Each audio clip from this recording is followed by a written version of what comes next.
They secured higher souls for their children, grandchildren, and descendants for generations to come. Zaidi, you make it seem as though we are like a medieval European regal family, when people believed that God chose the king. It's not like we are royalty, I said. No, that is exactly what we are, Zaidi interrupted. That is exactly what I'm telling you. Being direct descendants of the holy Baal Shem Tov means that we are like princes. I rolled my eyes and gave Zaidi a look that said, yeah, right. He smiled. Our sages have said that if the Baal Shem Tov had lived in biblical times, he would have been a patriarch. He would have been a Moses, and we would have counted him among Abraham, Isaac, and Jacob. Imagine his power. And now imagine how holy the souls of his descendants are. What the story about the fetter meant was that this illustrious lineage came down to us from multiple sources. It was not just Zaidi's mother and his uncle who descended from the Baal Shem Tov. Zaidi's father-in-law, the father of Babi Stein, my grandmother, had a significant lineage in Judaism as well. The complexities of my ancestry were as confounding as they were supposedly impressive. I didn't believe most of what Zaidi said about our regal stature. But by then, I was 15 years old and questioning everything I was told about religion. Besides, learning that I was somehow holier than others, which in turn meant I had to act holier, was not something I was interested in doing.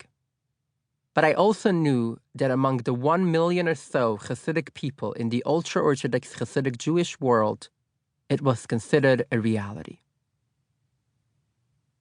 Geographically, I was born and raised in New York City.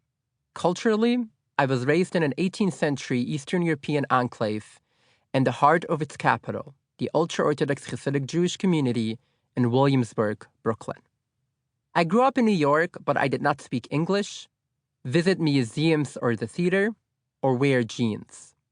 Popular culture from television to newspapers to the internet was shunned. Britney Spears and the Beatles were not only forbidden, but didn't even exist for me. I hadn't heard of Friends or Seinfeld or many major historical events, from Woodstock to the Stonewall riots. They were spurned topics, and we were kept from ever learning about them. After Nazi Germany invaded Poland, the Hasidic community was all but decimated, and a few thousand families came as refugees to the United States. In New York, several Hasidic rabbis settled in Brooklyn with a hard task in front of them: rebuilding the Hasidic community from scratch. Undaunted, they set out to recreate Eastern European Hasidic shtetl life. For the first time, the majority of Hasidic Jews were no longer living in countries where Jews were oppressed, at least not politically. Until World War I, about half of Hasidic Jews lived in Tsarist Russia, where they were confined to the infamous, poverty-ridden Pale of Settlement, which was Catherine the Great's attempt to segregate the Jews from the rest of the Russian population. Others were living under the Austro-Hungarian Empire, where they had more freedom, but the government still exercised control over their affairs.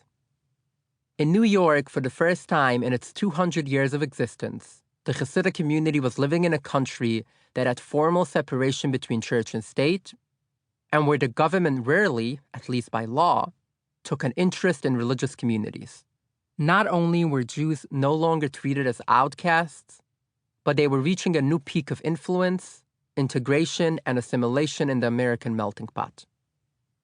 But the outside world posed a threat, and Orthodox Jews found themselves as a tiny minority among the predominantly secular Jewish American community. So, the Hasidic community added new guardrails to its own culture. In addition to creating a lifestyle that resembled life in Europe as much as possible, the food they ate, the clothing they wore, the language they spoke, the Hasidim in America developed new concepts that now came into play. While most Hungarian Jews from my grandparents' generation spoke fluent Hungarian in addition to Yiddish, their children and grandchildren